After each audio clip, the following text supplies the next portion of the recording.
Good evening, everyone. We are Team Xcode Enigma from Indian Institute of Information Technology, Lucknow. We are three students of the 2019 to 2023 batch, and it's a great pleasure for us to be able to part of this incredible challenge. We hope that everyone who is seeing this video is safe and fine at their homes during these tough times.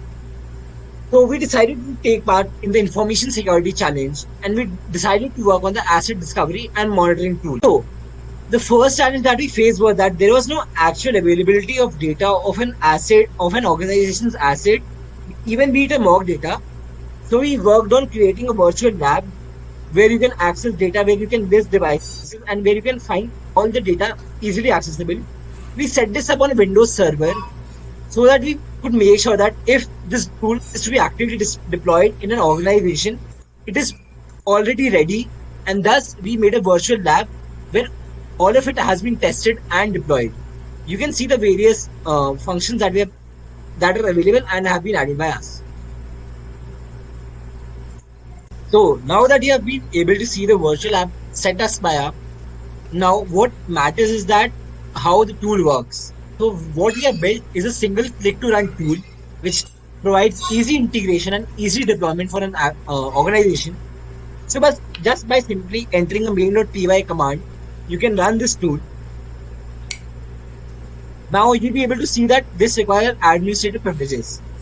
So what this does that is that in a the device on which this tool is being run, by giving the administrative privilege, you can set up a rule in the firewall which will enable access to the whole domain private network, and by just clicking enter, you can set up that rule. Now the rule has been set for the 5000 port, and now let me take you to the front end, which makes possible that all the data can be easily accessed by the team. I'd like you to welcome to the front end of the web app now. So what happens is that you have set up the firewall rule for the 5000 port, but what may happen is that all the users inside the network may be able to access this. So to prevent that, we have set up a password login, which will only be known to certain users of the team. So by entering that password, you can actually log into the web app. And now what you can do is, you can just by entering the credentials, be able to monitor the Active Directory. And now many times it may happen that the Active Directory is a remote network. So you have a particular option to click on remote network and set up the server details. So because of the fact that we have been able to set up mock data, you'll be clicking the skip option here, but we have provided all the routes to make sure that you can access any remote directory after integrating this tool. So now, welcome to the dashboard. So what happens is that because of the fact that the organization is so big, many times there is a lot of data, but no data understandability. So to provide a better understanding of the data, we provide you with a few graphs, which can be easily able to tell you that in which directory, how many systems are running, what are the operating systems, and what all are the groups, and how many members does the group have, which are accessing the network. So now let me take you to the first functionality, which is the users functionality. So firstly, you can choose the Active Directory network which you want to monitor. So right now we had set up 3 Active Directories. So let me take it to lab1.local. So now you can see all the users being there in your Active Directory. So you can see their names, you can see their groups, and you can see the user principal names. And now when you click move your cursor, you can see that there is a green button. This green button shows that user is currently logged on to the system and is working. And another functionality that we have provided is that you can actually monitor user. So you can go onto a user, and if you find that there's a clickable cursor, that means that user is being monitored by you, and you can find out all the current devices they're using, their last log was up to past 30 days, and all the devices that were used by them. And now it may happen that you may want to monitor users by certain groups. That may you want to access the schema admins or maybe the administrators. So you can just select the groups and enter the query. And what will happen is that you'll be only able to see the users inside that particular group, providing you way easier access to all the data. So now the next functionality we have added is computers, which tends to be the most important in any organization. So again, you can choose which Active Directory you want to monitor. or get the data off. So you can just click here easily. And now what happens is that you have full data of all the users that are being, all the computers that are being run. So again, the green option tells you that that computer is being accessed right now. And similarly, on monitoring that, if you get a clickable option, or you can see that if the monitor is set to true, that means that system is being monitored. You can click onto that and you'll get the whole data there.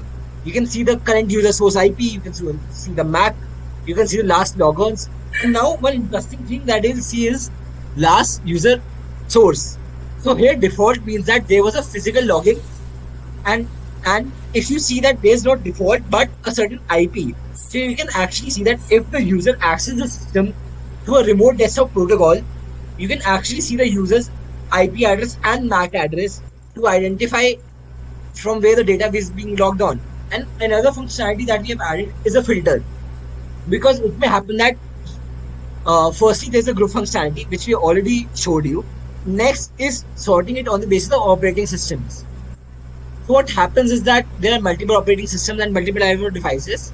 You can easily switch onto these operating systems. One interesting feature you may see is that there's a thing called OS config, OS version, and OS server span. So what it allows is you to find out which systems haven't been updated, which may tend that it may become a vector in the future. So to prevent them from happening, you can easily update those monitors and make sure they don't become a vector. So now let me take you to the next thing, that is the sites. So what our tool does there is it automatically finds out all the subdomains being held by the organization, and it constantly runs scan on each subdomain to find out if any vulnerability exists. So you can see that just the tool, after running a quick scans, was able to find out all these subdomains exist, and it was also able to find out these all vulnerabilities have been detected. And by we don't only show the vulnerabilities that are here, we also show the severability. Like red will always be the most severe and white being the least severe. And also what you can do is that after you have solved the vulnerability and it has been removed, you can simply press the cross button and remove the severity, thus making sure that you have constant access to all the vulnerabilities that are there and be easily able to solve them, and make sure that you end up making sure that they have been removed and constantly having a constant access to all the problems there. So now let me take you to the another functionality, that is the GitHub. You have the GitHub tool. It is a custom tool which enables to discover and monitor all the GitHub repositories being held by an organization. And the tool has the functionality to narrow it down to the single commit where there are chances of any data leakage. So you can see that in the first commit, there's a chance that a passkey has been found. So the user can manually click on the commit and be easily able to go and check the commit. So we can see here that this was a false positive. So what a user can simply do is, if there was an actual problem, he can fix it, or they can just simply remove this and they know that it's a false positive. So now let me take you to the settings option. So settings is actually the control panel of this whole tool. Your team may wish to change the password, which you can simply do through here. And it may also happen that at the same time, you may wish to discover and monitor more active directories in your network. So just by simply entering all the data of the server and the port, you can discover and monitor multiple directories at the same time. And as we told you that the keys are dynamic and have been custom fed, you can easily enter a key and you can easily remove a key that your team wishes to. Also, what may happen is that you may wish to customly define the scan interval. It may be minutes according to your organization, or it may be hours. So just by simply entering the data and clicking on update, you can change the scan intervals. And it may also happen that you may launch a new product and you have made a new organization for that. So just by entering the link to that GitHub organization, you can add it to the tool, and the tool will make sure that it is constantly discovering and monitoring that repository. So that was a quick demo of our tool. So I hope that you found the tool really productive. So thank you from Team Codex Enigma.